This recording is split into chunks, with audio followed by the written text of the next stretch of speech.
ओम नमो वासुदेवाय। ओम नमो भगवते वासुदेवाय। नारायणं नमस्कृत्य नरं चैव नरोत्तमं देवीं सरस्वतीं व्यासं ततो जयमुदीरयेत्। नष्टप्रायेष्वभद्रेषु नित्यं भागवतसेवया भगवतीर्उत्तमश्लोके भक्तिर्भवती नैष्टिकी। कृष्णाय वासुदेवाय देवकीनन्दनाय च नन्दगोपकुमाराय गोविन्दाय नमो नमः।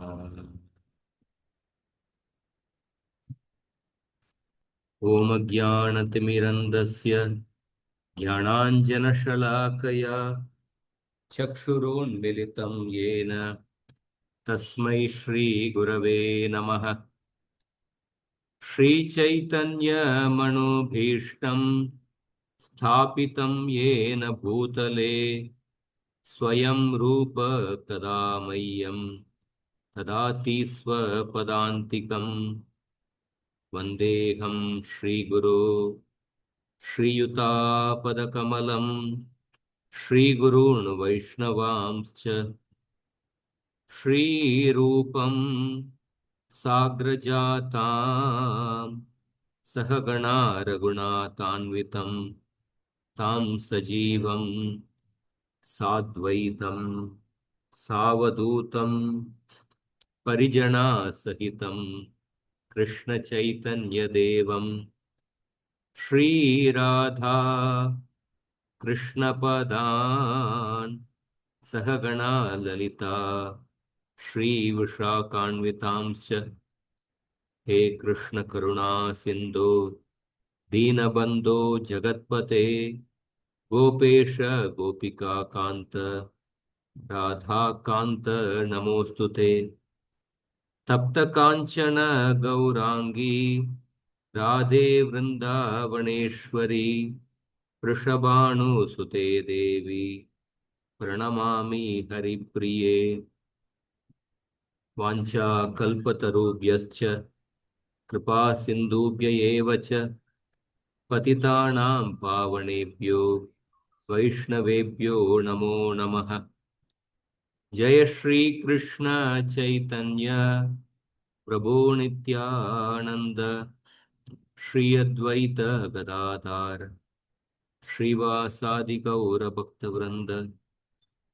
हरे कृष्ण हरे कृष्ण कृष्ण कृष्ण हरे हरे हरे राम हरे राम राम राम हरे हरे।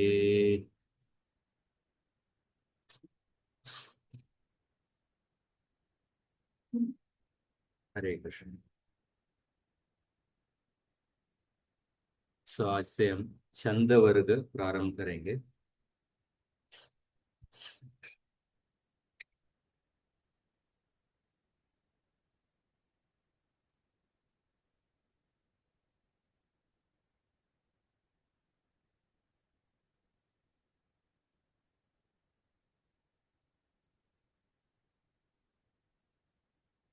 तो छंद शास्त्र अ, 6 वेदांगों में एक शास्त्र है। One of the 6 वेदांगस। छंद शब्द का अर्थ क्या है? छंद छदी आह्लादे छंदयति आह्लादयति। आह्लाद मतलब आनंद देना। which gives happiness, that is छंद। जो आपको हमको आनंद देता है उसको छंद कहते हैं। क्योंकि हम छंद के साथ जब एक श्लोक को गाएंगे, छंद को जान के हम एक श्लोक को एक पर्टिकुलर राग में जब गाएंगे उसमें बहुत सुनने में बहुत आनंद देता है। हाँ, सुनने में बहुत आनंद मिलता है, इसीलिए छंद मतलब छंदयति, आह्लादयति। आह्लाद, प्रह्लाद, प्रह्लाद शब्द में भी आह्लाद आता है। प्रह्लाद मतलब जो व्यक्ति हमेशा बहुत आनंद में रहते थे, one who is always in great happiness, Prahlad. तो छंद शब्द का यह अर्थ है। तो छंद शास्त्र 6 वेदांगों में एक वेदांग है। तो 6 वेदांगों के बारे में ये श्लोक आता है। छंद पादौ तु वेदस्य, मेरे पीछे बोलिए। छंद पादौ तु वेदस्य, छन्दः पादौ तु वेदस्य हस्तौ कल्पोत पट्यते, अस्तु कल्पितोऽथ पठ्यते ज्योतिषामयनं चक्षुर, ज्योतिषामयनं चक्षुः निरुक्तं श्रोत्रमुच्यते, निरुक्तं निरुक्तं श्रोत्रमुच्यते शिक्षाग्राणं तु वेदस्य, शिक्षाग्रहणं तु वेदस्य मुखं व्याकरणं स्मृतम्। मुखं मुखं व्याकरणम् व्याकरणं कृतं तस्मात् साङ्गमदित्यैव तस्मात् तस्मात् साङ्गमदित्यैव ब्रह्मलोके महीयते। ब्रह्मलोके ब्रह्मलोके महीयते। तो जैसे शरीर के अनेक अंग होते हैं। ना स्लाइड स्लाइड नहीं दिख रहा है? नहीं, डॉक्यूमेंट शेयर करेंगे ना इसके नोट्स के लिए। हाँ, बाद में शेयर करूंगा। आपको स्लाइड दिख रहा है अभी स्क्रीन?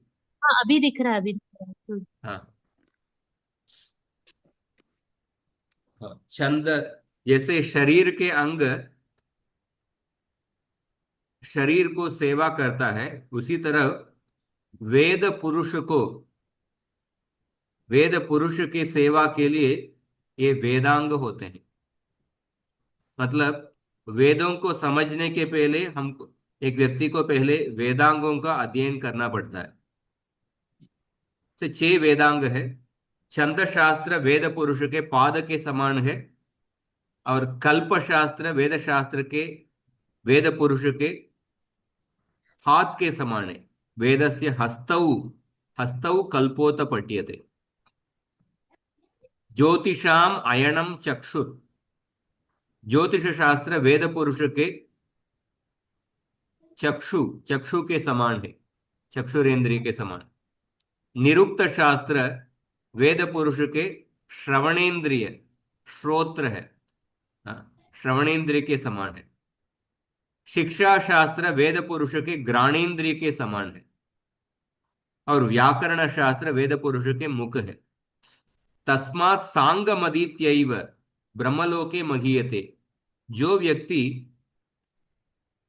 वेदांग के साथ जो वेद का अध्ययन करते हैं, या जो व्यक्ति ये सभी वेदांग को जो अध्ययन करते हैं, उन व्यक्ति का गुणगान ब्रह्मलोक में भी होता है। ब्रह्मलोके महीयते। तो जैसे रेलगाड़ी ट्रैक में चलती है, उसी तरह शास्त्रों में जो पद्य है, श्लोक है, वो छंद, छंद के विधियों के अनुसार उस श्लोकों का रचना होता है। तो छंद, छंद एक रेलगाड़ी के ट्रैक के समान। तो छंद के विधियों के अनुसार सभी श्लोक, सभी कवि लोग अपने श्लोक रचना करते हैं। तो छंद शास्त्र और शिक्षा शास्त्र वेद वेदों के स्वरूप रक्षा के लिए दिया गया है। व्याकरण और निरुक्त शास्त्र वेदों के अर्थ रक्षा के लिए दिया गया है, और कल्प शास्त्र और ज्योतिष शास्त्र अनुष्ठान रक्षा के लिए। इसलिए छंद शास्त्र का बेसिक इंट्रोडक्शन। और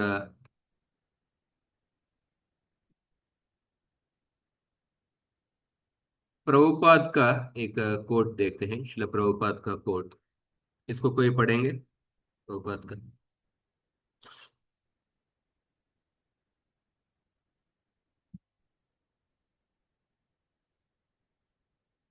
प्रभुपाद का कोट दिख रहा है आपको?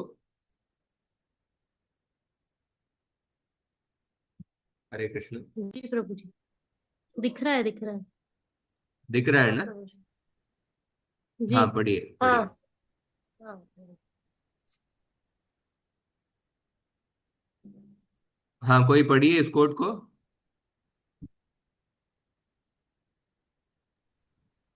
प्रभु जी मैं पढ़ूं? हाँ। Srila Prabhupada says, you read, go on, one after another. You read the transliteration. The thing is hearing the meter and repeating. That's all. The writing is already there. Transliteration. Simply you have to hear the written verses, just like you have chanted so many verses, songs by hearing. The hearing is very important. A child learns another language simply by hearing, pronunciation, hearing. This is natural. If you hear one thing repeatedly, you will learn. You will learn. So one has to hear little attentively. Then it will be easy. There is no difficulty. Just like you are singing our song in tune. Samsara Dava Nalinidha Loka. This is by hearing. So simply you have to hear. तो प्रभुपाद इस coat में कहते हैं कि हम जब श्लोकों को सुनते हैं, श्लोकों को सुनते सुनते उस श्लोकों को कैसे गाना चाहिए, कैसे गाना चाहिए, उसको कोई किताब में नहीं लिखा गया है। उसको सुनते सुनते ही हम सीख सकते हैं। हाँ, उसका प्रभुपाद उसका महत्व दे रहे हैं। सो छंद शास्त्र का परंपरा या शास्त्र परिचय, इसका परंपरा के बारे में दो श्लोक देखेंगे। ये जो श्लोक है, यादव प्रकाश ने इस श्लोक का रचना किए हैं। हाँ, यादव प्रकाश जो रामानुजाचार्य इनके अंडर पढ़ते थे, उन्होंने ये श्लोक रचना किए हैं। छंदो ज्ञानमिदं भवाद भगवतो लेबे गुरूणाम गुरुस् तस्मात् दुश्चवणस्ततो सुरगुरुर्माण्डव्यनामा तत माण्डव्यादपि सैतवस्तत ऋषिर् यास्कस्तत पिङ्गलस् तस्येदं यशसा गुरोर्भुवि धृतं प्राप्यास् प्राप्यास्मदाद्यै क्रमात्। इसमें छंद शास्त्र का परंपरा के बारे में बताया गया।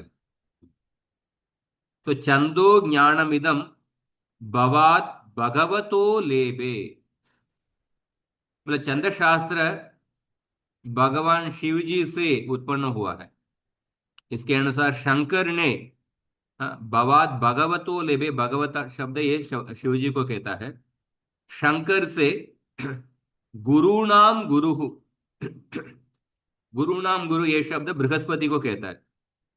शंकर से बृहस्पति ने तस्मात् दुष्चवण, बृहस्पति से दुष्चवण, दुष्चवण नाम के ऋषि ने चंद्रशास्त्र को सीखे। ततो असुर गुरु, और दुष्चवण से असुर गुरु कौन है? शुक्राचार्य, शुक्राचार्य ने सीखा। असुर गुरु मांडव्य नामा, और शुक्राचार्य से मांडव्य ऋषि चंद्रशास्त्र को सीखे। और ततः मांडव्यादपि सैतवस्तत, मांडव्य से सैतव ऋषि, सैतव ने सीखा। और सैतवस्तत ऋषिर यास्कस्तत, सैतव से यास्क ऋषि ने सीखा। और पिंगलस तस्येदम, यास्क से पिंगल ऋषि ने चंद्रशास्त्र को सीखे। और पिंगलस तस्येदम यशसा गुरोर्भुवि धृतम प्राप्यास प्राप्यास्मदाद्यै क्रमात्। और पिंगल ने चंद्र शास्त्र का ज्ञान प्राप्त किया था। तो इस तरफ चंद्र शास्त्र का ज्ञान परंपरा के बारे में इस श्लोक में अ, बताया गया। और दूसरा एक श्लोक है वैदिक छंदो मीमांसा। वैदिक छंद के बारे में, वैदिक छंदो मीमांसा में एक चंद्र शास्त्र का परंपरा के बारे में और एक श्लोक आता है। छंद शास्त्रमिदं पुरा त्रिनयना लेबे गुहो नादित तस्मात् प्राप सनत कुमारक मुनिस्तस्मात् सुराणां गुरुः तस्मात् देवपतिस्ततः फणिपतिस्तस्माच्च सत्पिङ्गलस् तच्शिष्यैर्बहुभिर्महात्मभिरतो मह्यां प्रतिष्ठापितम्। इसमें भी देखिए, इस क्रम के अनुसार भी चंद शास्त्रमिदं पुरा त्रिनयनाल लेबे। त्रिनयन मतलब कौन शिव है? जी। शिव जी। हाँ, तो इस सूत्र के अनुसार भी चंद्र शास्त्र का जो, हाँ, इस परंपरा के मूल व्यक्ति भगवान शिव है। तो शिव और उसके बाद त्रिनयना लेबे गुहोनादित। शिव से गुह और तस्मात् प्राप सनत कुमार, उनसे सनत कुमार को चंद्र शास्त्र का ज्ञान मिला। सनत कुमार मुनि तस्मात् सुराणाम गुरु, सुराणाम गुरु मतलब बृहस्पति। तस्मात् देवपति, बृहस्पति से देवपति मतलब इंद्र, और इंद्र से पणिपतिस, पणिपति मतलब Sheshnag.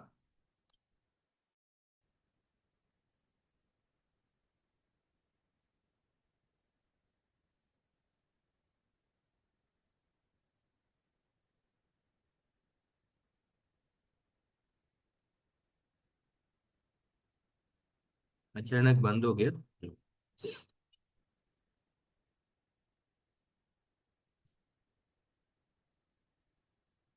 The recording is in progress.